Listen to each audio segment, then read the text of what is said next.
Hello, We did. everyone, and welcome to another episode of the Mentor Project's Optimizing Your Success show. I am your host, Dr. Ruth Gautian, the author of, remember from last week, The Success Factor, and one of the brilliant people, the funnest people that I got to interview for the book is our guest today, two-time NBA champion, all the way from the Warriors, Zaza Pachulia. Welcome, Zaza.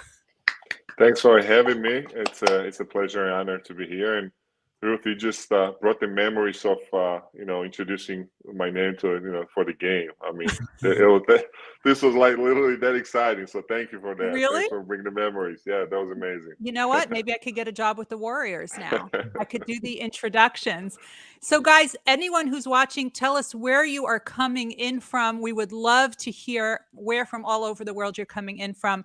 But come meet the high achieving crew. Finally, she came front of camera, the one who always made us look gorgeous and keeps us all in line. It is the CEO of the Mentor Project and brand new 2022 Thinkers 50 Radar List member, Dr. Debbie Heiser. Welcome, Debbie. Thanks. I'm so excited to be on this side of the camera, Ruth. Yay! And right below Debbie, we have Dr. Bruce Y. Lee, who is a writer, a journalist, a professor, a systems modeler, a computational and digital health expert. Always keeps us on our toes with a special day. Apparently, Bruce said it is Bubble Wrap Day. I don't know where we're going with that.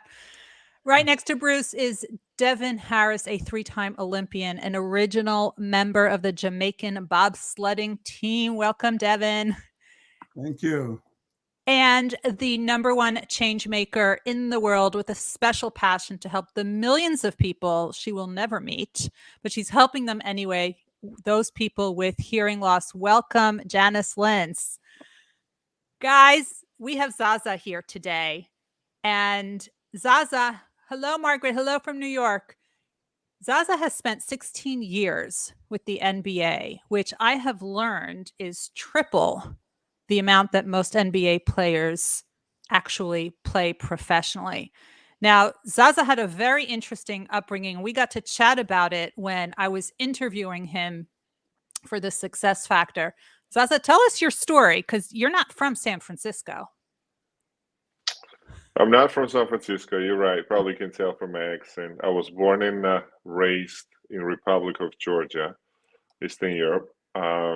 And the love for the game started from my family. My mom used to be a basketball player. My dad was a wrestler, and when I was very young, I remember arguments at our home. What direction should I go, and what sport should I choose? And unfortunately, back then that we didn't have multi-sport culture in Georgia. Now it's more happening, but back then it's just like one and done. You just choose one and just pursue to that one and stick with that one. So But you had to I be good at remember, it, though, right? You can't just well, like pick yeah, one. right. And of course, but everything starts, with the talent because I was, 9 years old when I started playing basketball. And, in the beginning, it's so important. Probably Devin, would agree with me. It's about falling in love with the sports because it requires so much sacrifice. And, if you don't truly love, especially sports, it's very, very hard to even talk about like big Mhm. picture and, talking about success and sacrificing for that particular thing. So, my mom won the battle, and I'm glad she did. Moms I always can, win. Moms always win. and yeah, that's how my basketball journey started when I was 9 years old. And age of 14, I moved to Turkey, and that was one of probably the biggest, most important thing happened in my career because then in dreaming about NBA and the fact that to be more realistic to come to the NBA, it just became even more real, right? So that's why I think Turkey, playing there for 5.5 years, it was very, very important. Without that, I mean, I wouldn't be sitting here, to be honest. And Turkey has a lot to do with my career. I'm very, very grateful, very thankful of the experience I got, the coaches I had, because it was really amazing team organization. I had great teammates, great Now hold coaches on, and Zaza, but the cultures are so different. The language right. is, everything is different. And you're a teenager, not even, you're a tween, right? So that must have been really hard, right? Because that's the age you want to fit in and stand out all at the same time. So what was it like just moving to another culture at that time? Yeah, that's a really good point, Ruth. And especially we're talking about in '90s, right? Oh, Back then borders was not as open. Right now you can make a decision, fly anywhere, right? I mean, any part of the world, like excluding the COVID, obviously. But no. if let's say if there was no pandemic in the world right now, you could have just traveled in, anywhere, right? But back then it was, you had to prepare for it. So, we're talking about moving from country of 3.5 million people to country of 80 million people, and it's a quite change. I mean, good thing was it was close, but when it comes culturally, it was.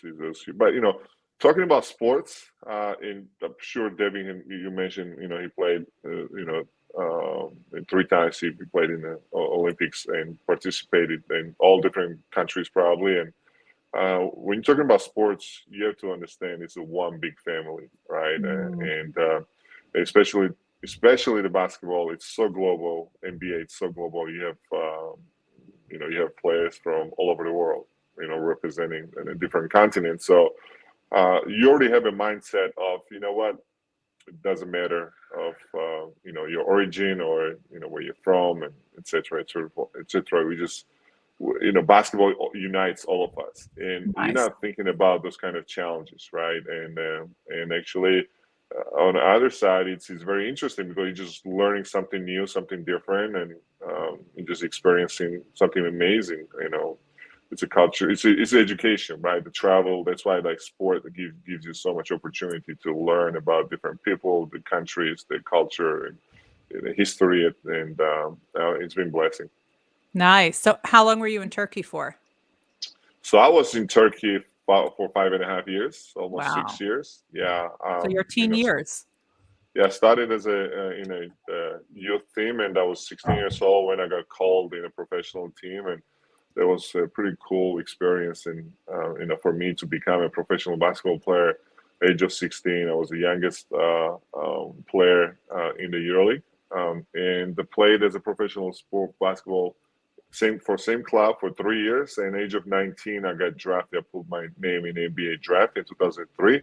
I got drafted by Orlando Magic, and that draft probably was the most historical draft because you don't need to be a sports and NBA guru.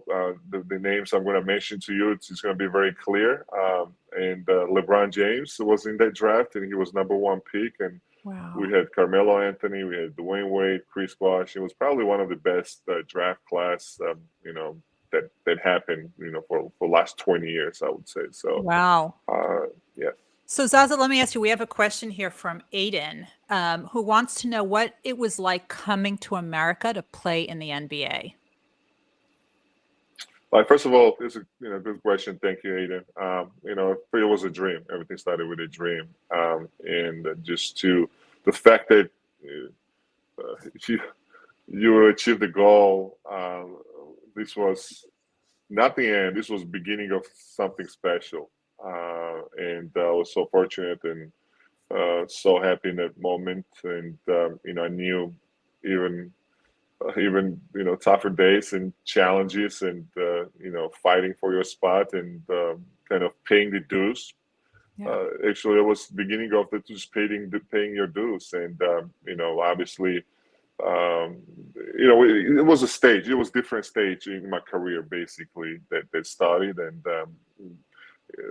good thing is I had the experience of like moving to Turkey again. There was another stage, right? So I had to go through that. It was pretty successful, I think, because of the way everything ended there. Because I got drafted, and now it's another stage. So, but I always say that when you achieve something, it's difficult, but to maintain the spot, it's even harder because especially we're talking about is there are only 450 NBA players, and there are millions and millions of kids still playing basketball. So to Yeah. make the top 450, it's pretty challenging. What was the hardest part of that transition to the NBA for you, Zaza? The toughest thing, Devin, was that back then there was no social media. I didn't know one single person, not one. There was only one person I knew was my agent. And thinking about it, like he had, I mean, dozens of players. I was not only one, you know. So as soon as I signed my contract, he left. My first team was Orlando Magic in Florida, and I remember when I signed my contract, he gave me a hug, he congratulated me, and went to the airport. And I was by myself, stuck by myself, not knowing anyone. He was based in New York, and he went back home. And that was the toughest part. I mean, in the beginning, but after the season started, David, like again, probably power of the team sports, right? And then I got to know my teammates, the coaching staff, and after you start playing games, the fans got to know you, and it just meeting more people definitely helped.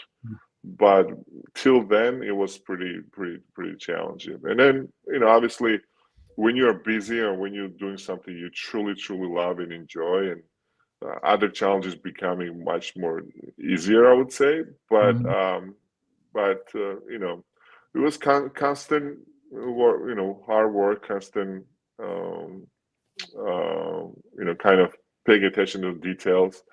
But level of competition, it was mind blowing, and it's especially for a 19-year-old player where I had to go against already established, experienced, stronger and faster players and smarter players than I was. But and one good thing about me was I was young and everything was kind of ahead. I just had to, like I say, like paying the dues. It was like constant progressing and getting better.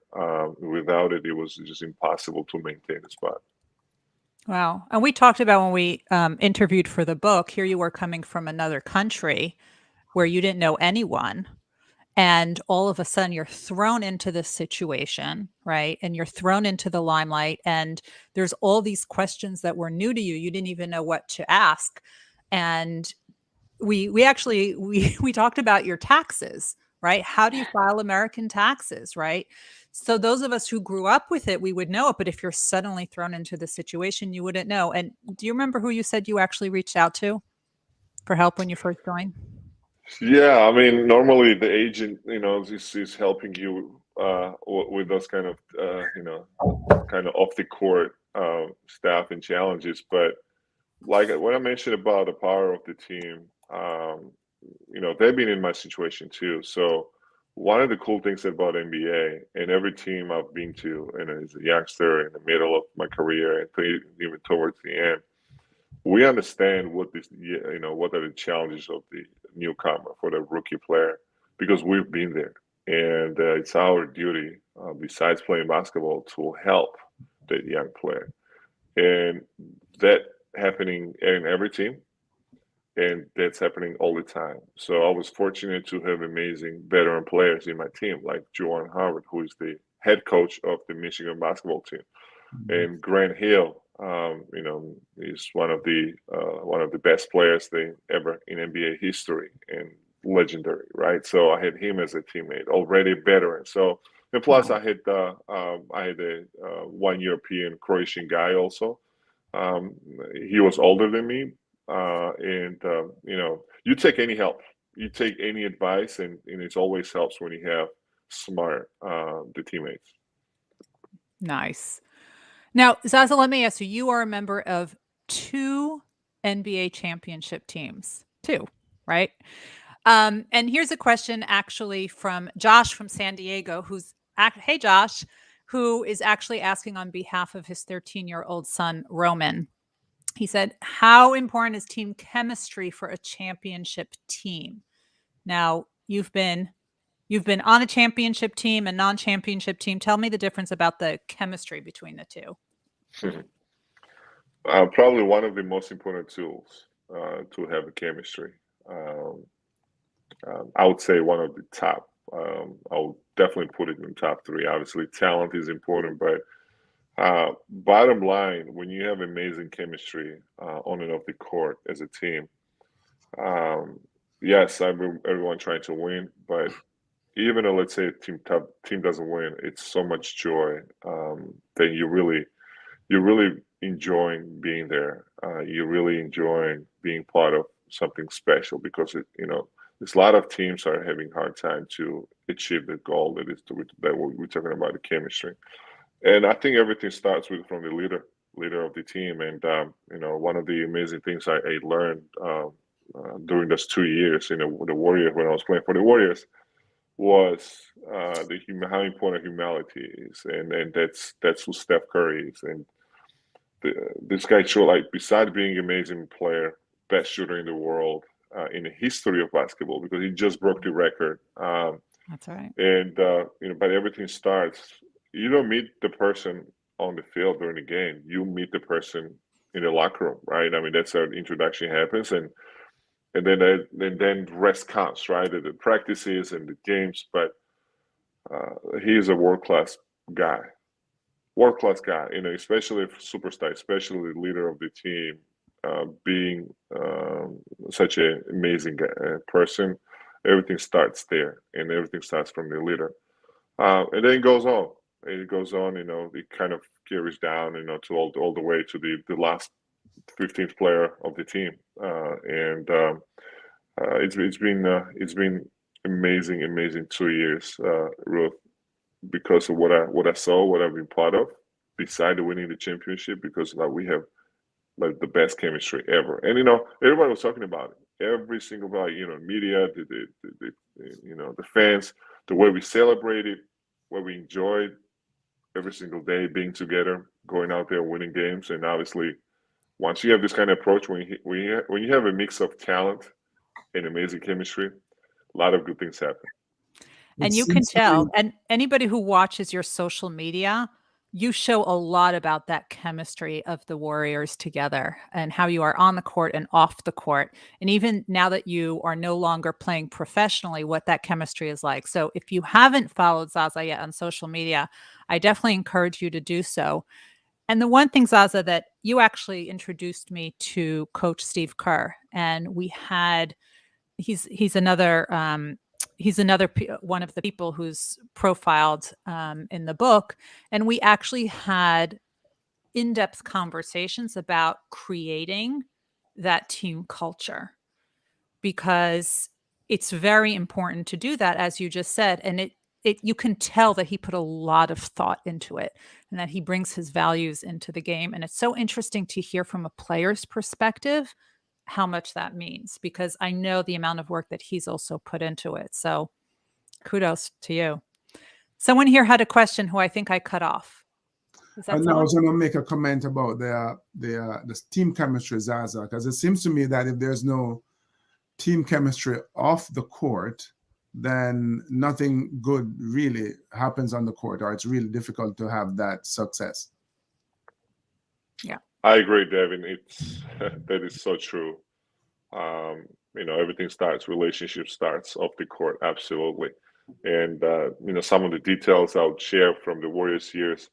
Every city we would go to, every single on a road trip, we would have team dinners before the games, and that's where the chemistry is built, right? Because we're talking about either we're watching some of the games in any sports, or talking about life, talking about basketball, talking about families, some of the challenges, some of the successes, and to building a relationship. And Ruth, when you mentioned about, as a retired player, I'm still having this amazing experience.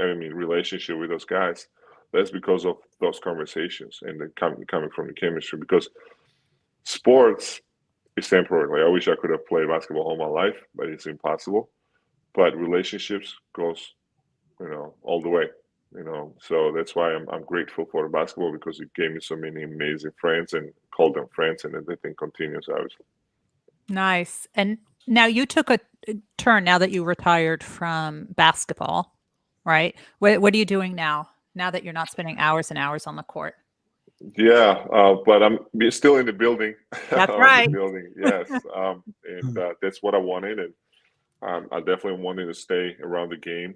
And right now, I work for the Golden State Warriors, and I'm split my time between business and basketball operations. Company grew tremendously for the last couple of years. From 200 employees, right now we have literally more than 500 employees. So this is a moment where very most dangerous thing is to lose the communication between the departments. And obviously, we know that our main product is basketball team that we have, amazing basketball team we have. So every department is surrounded around our product and around our team. And to have the experience, especially in the business department, somebody who has a locker room experience, I think it's very, very important. So I split my time between BB Ops and the business side. Wow, very different. Mhm. Did you have a well, this is actually Aiden's question. Did you have a favorite game in the NBA? How many games have you played? Have you counted total? I think it's 1,000. It's more than 1,000. So Wow. yeah, it's a lot of miles. A lot of miles. It's very hard. It's very hard to come out with every game. It was so many. Gosh, I remember my first first game, obviously, that I played, and I remember my first playoff experience against Boston Celtics. I remember first championship. That was pretty cool. You're talking about everything first, but it's so hard to come out with one specific one. And I remember there was one game that I just couldn't miss. Like out of 1,000 games, you have that kind of games where everything you just throw. Your eyes might be closed, but the ball goes in. And I remember that too.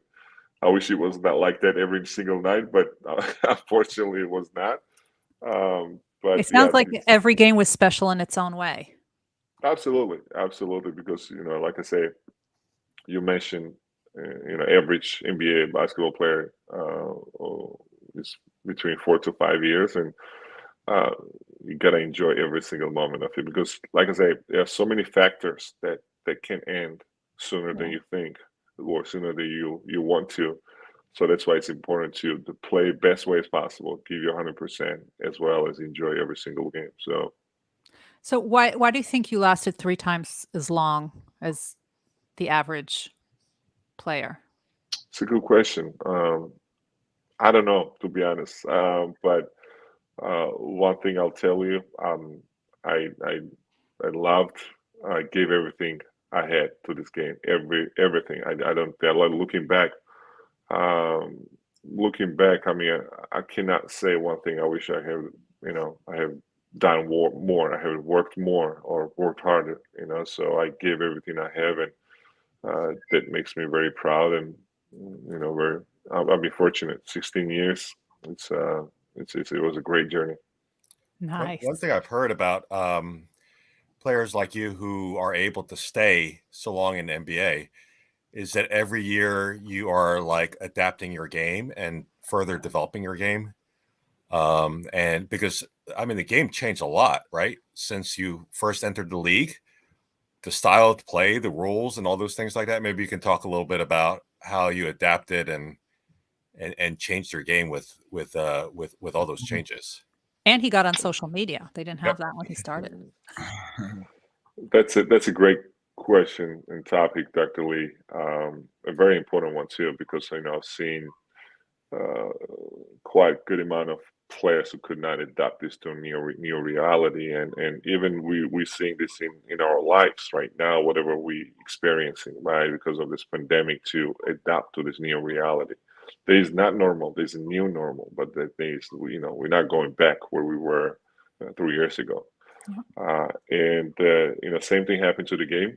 And one thing I realized, game constantly changes. And if you are flexible in that regards, and you gotta see what the fans want to see. Fans wanted to see higher scores and not scoring 80s, in 90s. They want to see 100+ points every single game, and that's why the game became faster.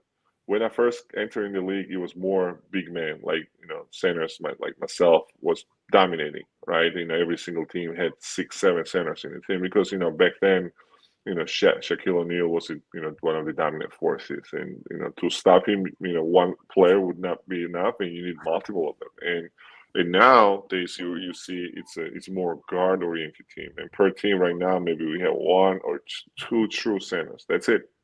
7 to drop to 2. Wow. So game became definitely faster. It's a lot of 3-point shooting. It's fans want to see more excitement, more points on it. So again, to work on a game, especially summertime, right? If you were not 3-point shooter, you had to be able to become a 3-point shooter, right? Or if you like the slow pace basketball, you have to work on your agilities and the speed to keep out to run guys like Steph Curry's and guys like Damian Lillard's or Trae Young's, right? So it just became more versatile, I would say.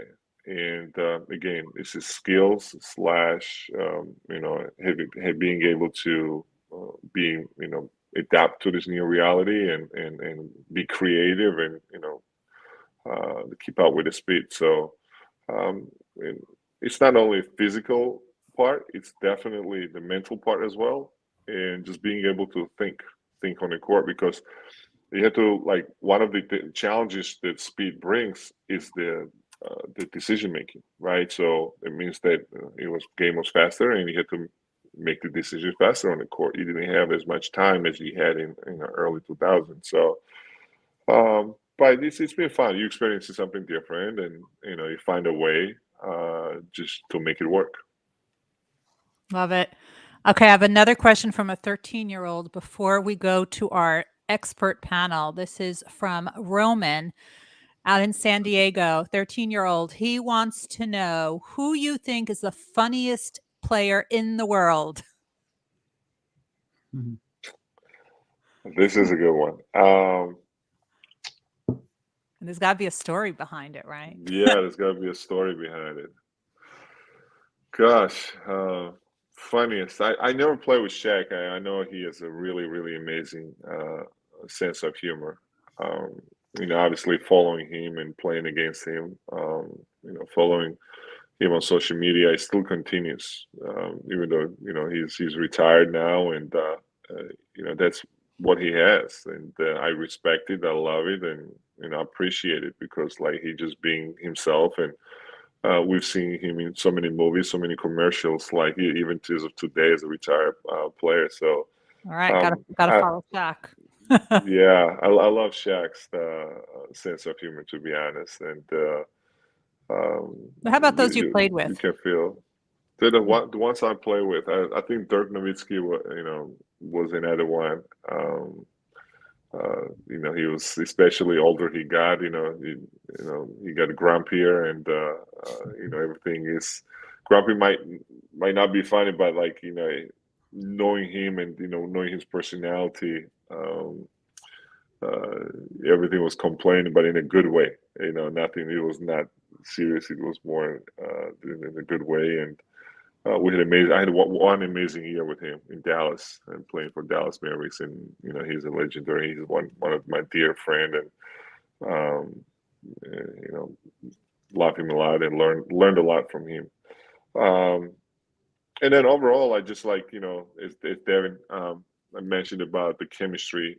When you have a good chemistry, then it's true joy. I mean, chemistry is getting along and whenever you have to have fun, we knew how to have fun, and whenever it was time to, buckle up and go to the war, and we were doing that as well, and winning the games in pretty good amount of margins, and then enjoying our journey, So without it, Ruth, I don't.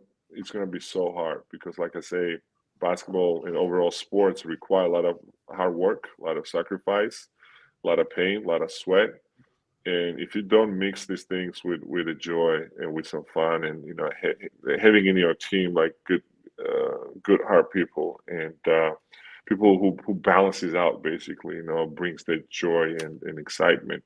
It's very hard to go through with the tough seasons. It's hard. Now, Zaza, one of the things that I've heard repeatedly with every single high achiever I spoke to is that they give back in their own way. They find a way to give back. And you actually combined your two loves, your home country and basketball, and you did something magical there. Why don't you tell us what that is?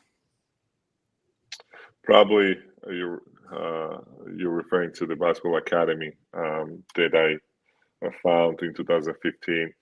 And that's been my dream, to be honest, since I walked on NBA. I say how cool it would be to see more Georgian players. I was third one who came in the league. Right now we have two. We never had more than two. Well, we had three actually. Yeah, we did. We had three the first couple of years when I was playing. Georgia is a small country, but we love basketball, and I grew up there, right? And unfortunately, circumstances is not as pleasant as I would love to see.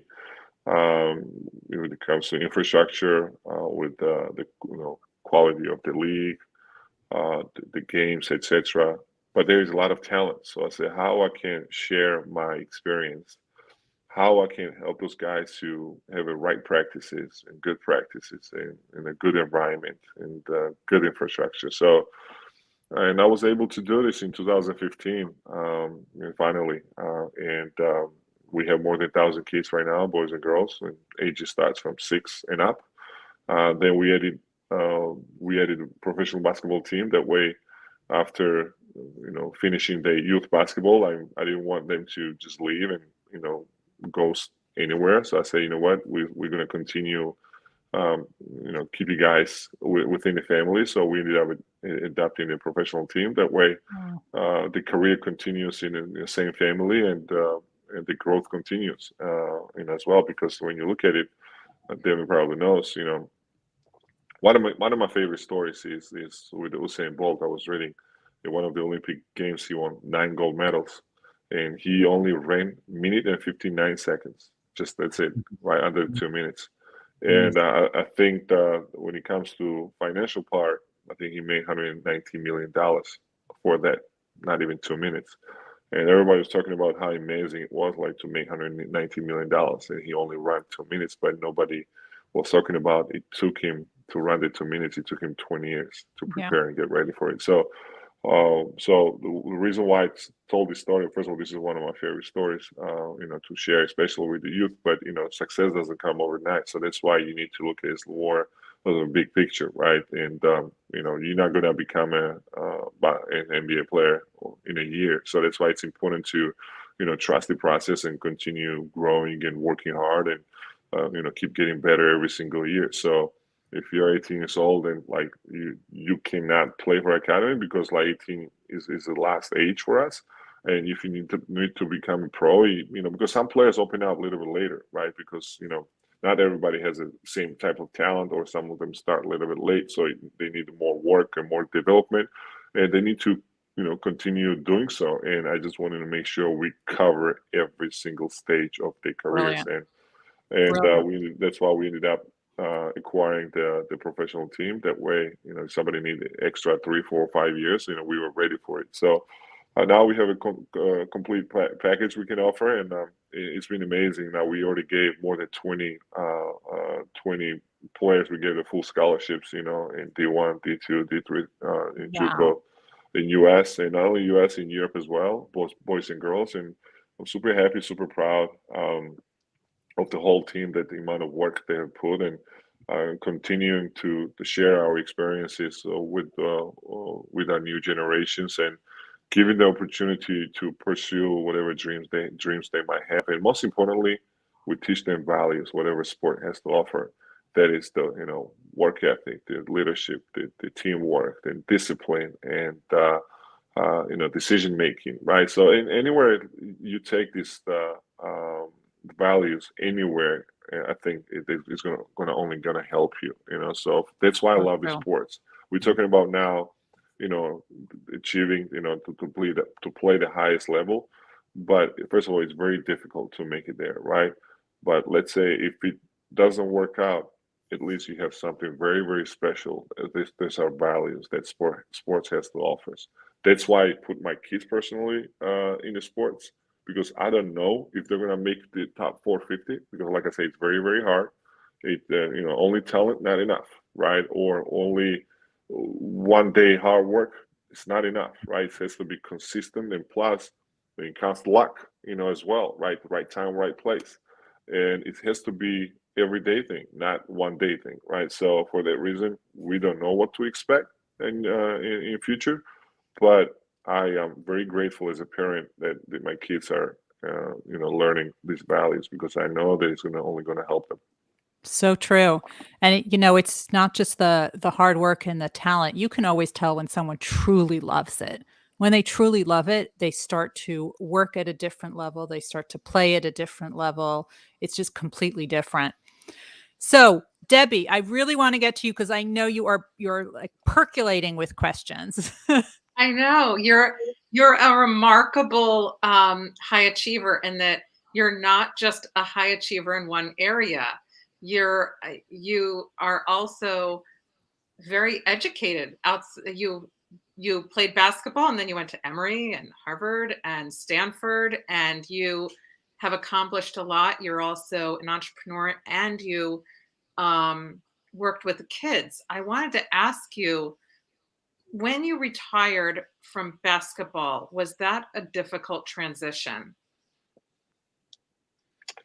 You touch very, very sensitive subject, Debbie. Yes, it was very, very difficult because I would like to hear the Devin story about it as well. But I don't care how mentally prepared you are, and you might play 16 years, and gosh, it's just a lot of miles, like a lot of games. So what else should I do, right? I mean, how many more years should I play? It's never enough, never ever enough. So I had so many moments, even with last 3 years since I retired, that I said, gosh, I miss this game, right? It's not only about the game, just experience what the game offers you, right? That camaraderie, that the locker room, that the playing, the playing cards with my guys, and feeling good and feeling bad after the games, feeling tired. I miss that, so it's hard because especially the longer you do, actually more difficult it gets not to miss it and to forget it right away. But I'll be fortunate that I didn't kind of waste any time, and I start working right away. I transition to this new reality and to next chapter, and still stayed around the game, and I'm still having the opportunity to go on the court and playing some 5-on-5 pickup games with some of the staff members. And good thing is Warriors has ex-players, so it's not like they don't know how to play basketball. Trust me, I want to be around for a pickup game with some retired NBA for some more. It's a lot of fun, Ruth. I'll tell you. I mean, not as much speed they used to be, but it's a lot of fun. The competitive nature has not gone anywhere. I mean, I tell you that. We might be slower, right? And we might not dive for the balls, but the competitive nature is still there. So that's what makes these kind of pickup games fun. Is that competitive nature in everything else that you do also? So, I mean, you're a high achiever in so many areas. Is it always on, or is the competitive spirit always on? As an athlete, Debbie, you don't pay attention to that, but knowing from my friends and my family, especially from my wife, everywhere I go to, everything I touch, it's there. And especially now transitioning to the business, and I feel, I mean, you feel it more. And hopefully everything is balanced, and hopefully it's well balanced and used in the right way. But just hearing around, that's what another value what sports teaches you. It's competition, because if you don't have competitive nature, like I say, it's going to be very hard to maintain your spot. Very, very hard. And every single day, it's a competition. Yep, that's right. Janice, you have a question? I do. Zaza, I'm so impressed you went back to Harvard and Stanford. I'm going to Harvard in July. And so I'm curious how, when you talk about transition, going back to school, I'm terrified. How did you go back to school? And any good study tips or places I should go in Cambridge? Like, give me the inside scoop. Yeah. Again, first of all, congrats. That's pretty cool that you're going to Harvard. Super psyched. Yeah, it's going to be amazing experience. And I've been to Harvard 3 times. I did Stanford. I'm still doing the Stanford, by the way. I took the same class twice in a row. Honestly, I enjoyed it so much. First one, and I called the professor. I said I would like to kind of run it back, so I want to be part of it again. So I did. It was sports and management with George Foster at Stanford. So super excited for you, and you're gonna love it. But I had a kind of different motivation, to be honest, how everything started. First of all, I grew up, when I was growing up, my parents was all about education. I remember when my grades would, kind of go from A to B. My punishment was not to go to the basketball, and I loved the basketball so much. I had to have all A's. I mean, there was no other way, and because they were smart. I think they realized the best punishment for me was, to make it work. They say, you're not gonna go to the basketball practice. I say, please don't. Like, I'll do everything, right? So I had to have all the great grades. So, but unfortunately, as I mentioned, when I started playing pro ball at 16, I got to the point I had to choose, like, sports or continue the school. And when you play pro sports, it is impossible. Impossible. I would like to pick the person's brain, whoever says it is possible. I don't think, to me, just there's no way you can do it. So, obviously, once I came to the NBA, we had long summers. In summertime is normally, typically, that's where you work on your weaknesses, and you're in the gym. You need to go stronger. Whole summer you spend in the gym, lifting weights, getting up early in the morning, running track and fields, etc., and going to the gym after that, right? And sometimes it's a 3 practice a day, but it's still a long summer, right? You can be flexible. You don't need to travel as much. At least you're in one place. So to basically stay on top of the things, I had to go to this school. And but my motivation was a little bit different. I invested in restaurants. 2 restaurants I bought when I was playing in Atlanta. And I'm a big foodie too, Janice, like you are. And I thought to own the restaurant, that was going to be a pretty cool thing. But I didn't realize how difficult it is to run the restaurant. And I was only 23, 24 years old, very young. Don't have as much experience in the business side. Don't have as much knowledge in the business side. And I thought I was kind of ready. And that it was a failure. It was a failure. I learned my lesson, but most importantly, I got motivated. I said, as a competitor, right? I said, that's not how I'm gonna end my business career and investment career. So first thing I did, besides like legally shut the restaurant down, was I said, I want to start from the scratch. How to start the business, right? So that was the first course I took at at Emory. And then I went to Harvard, how to move, to translate from, small business to the medium-sized business. And then from medium to, how to grow the business. And, every summer I've been taking different classes, right? So whatever something I was interested in, from negotiations to leadership to, building the team and et cetera, et cetera. So it's been very helpful to me. And as of now, obviously, besides working for the Warriors, I'm also investor, entrepreneur, and those summers been helpful. Wow. Well, So Zaza, any good foodie places in, sorry, Smith, any good foodie places in Cambridge that I should know about? We'll have to get you to come to the public policy program, because I'm going to Kennedy School. So we'll have to get you to. First of all, Boston is a pretty cool city. We've been there quite a lot. And one thing, it's very hard to get everything right. And every time I've been to on the campus, my mind was all about who I can meet, who I can talk to, the professors, your classmates, and having coffee and having conversations. And it was different mission, than I didn't think about the food as much, unfortunately. Sorry, I can't help you with that. But I'm pretty sure, especially with today's applications, the technology, I'm pretty sure the internet can help you to find the good ones. Zaza, you can come to my class anytime, but I warn you, I don't hand out those A's. You have to work for it. So you gotta earn it. Absolutely. We'll see how competitive you are.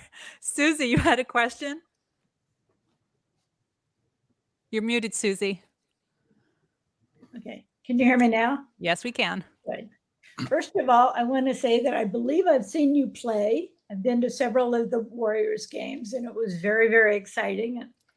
And I'm just amazed at what goes into that game.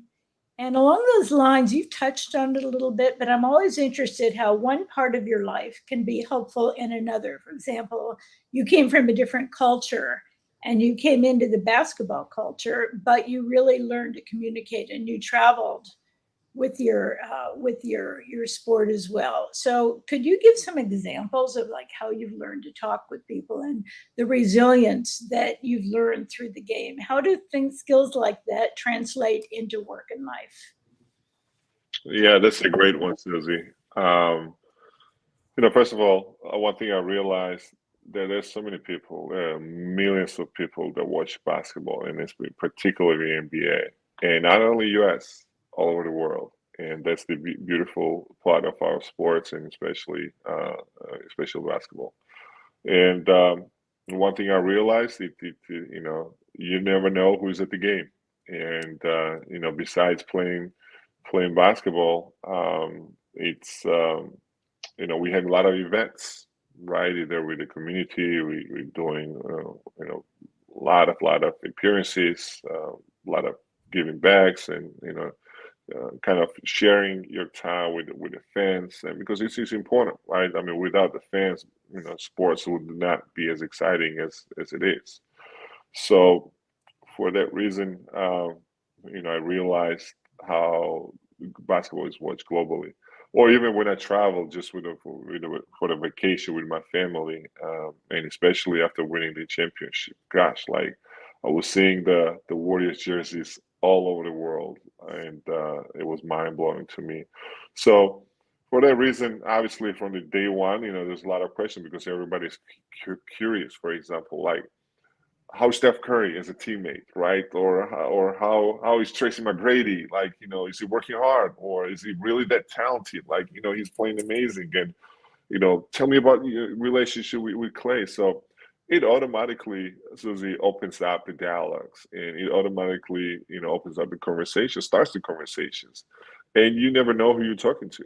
And this is one of the powerful things about sports, where it brings the people together, as I mentioned, and it doesn't matter where you're from, and like I say, it's a global sports, and that's why I'm thankful, because I met so many amazing people, from day in day out. Like it's been truly blessing. And when I travel now, either it's different cities in the United States or different countries, I have either teammate that I play with, ex-teammate, or somebody I got to know throughout my career, and I just enjoy having nice meal, Janice, in a good restaurants, because I trust locals, and go out there and have a good conversation about past, present, what they're doing, and maybe future, what's next, and kind of share the stories and share those memories with each other. So it's been truly amazing.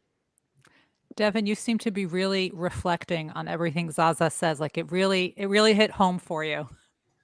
No, well, I was just thinking about that transition. Every athlete, I think, struggle with that day when they should hang up, the spikes, put down the ball, and there's in my head anyway, my body still tells me I can go to the Olympics, and my body goes, "What are you thinking?" Tell me about that journey for you, Zaza.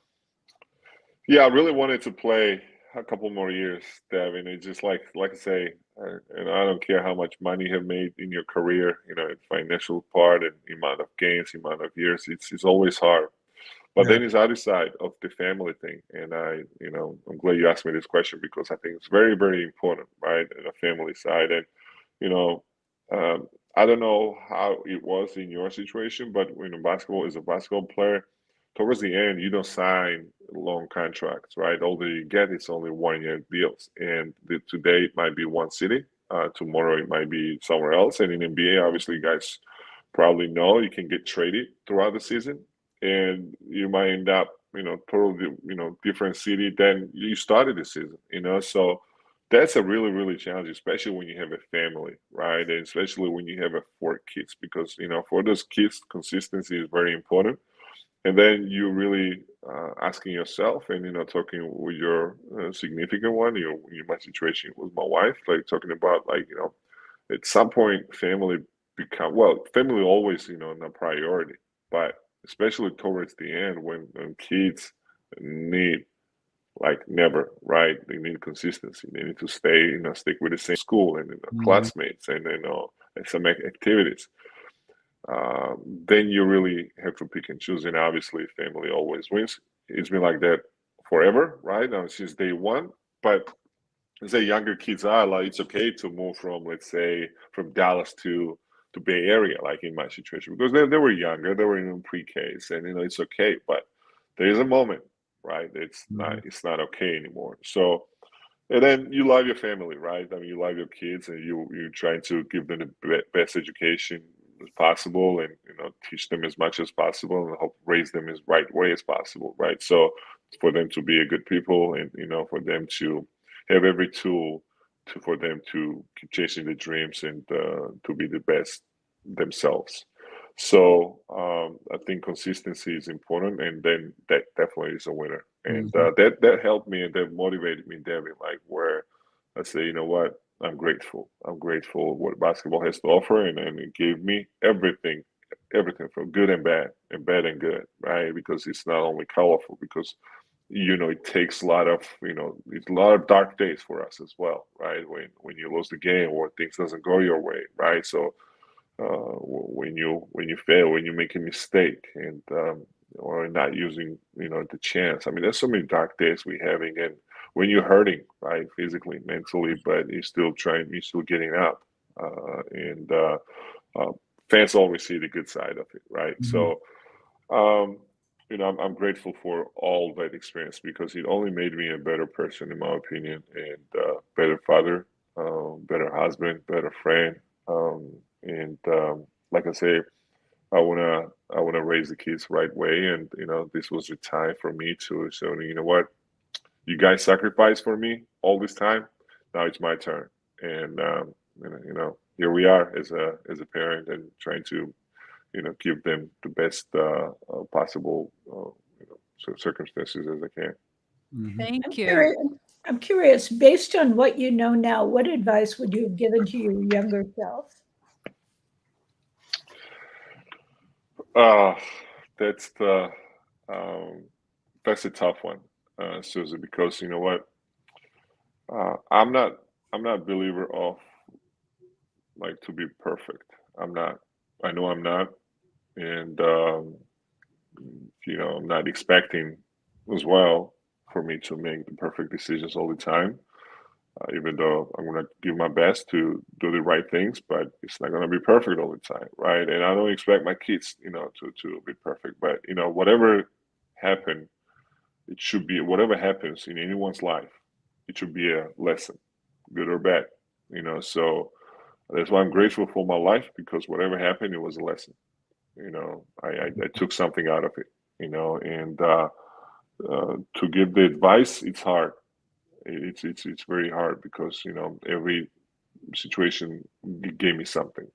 Every experience gave me something, right? So um, it's very hard. But probably maybe one thing I still don't want to leave this question without unanswered, but um, one thing as a younger myself, listen to parents more.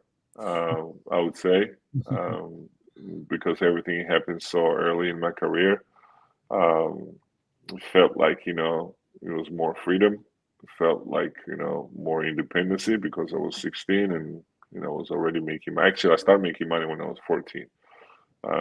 It's different overseas. In Europe, it's different. So and already kind of start making decisions on myself, but maybe probably listen to my parents because you know what? Yes, you might be in NBA as a 19. That's something my mom never experienced, but you know what? That wisdom and that love, because nobody loves you as much as mom does. Well, Your that's parents true. do. So for that reason, I would say just listen to your parents, and it might be something you don't want to hear, but it's hard to hear. But Hear that, there's kiddo? Listen to your oh, parents. yeah, it's Zaza always said. something behind it. Yeah. Zaza, thank you so much. You played so hard on the court, 16 years professionally in the NBA, 2 NBA championships. My friend, and he is featured in The Success Factor. Go check out more of his story. It is truly, truly unbelievable. We just scratched the surface today. Zaza, thank you so much for your time, for spending your Monday night with us.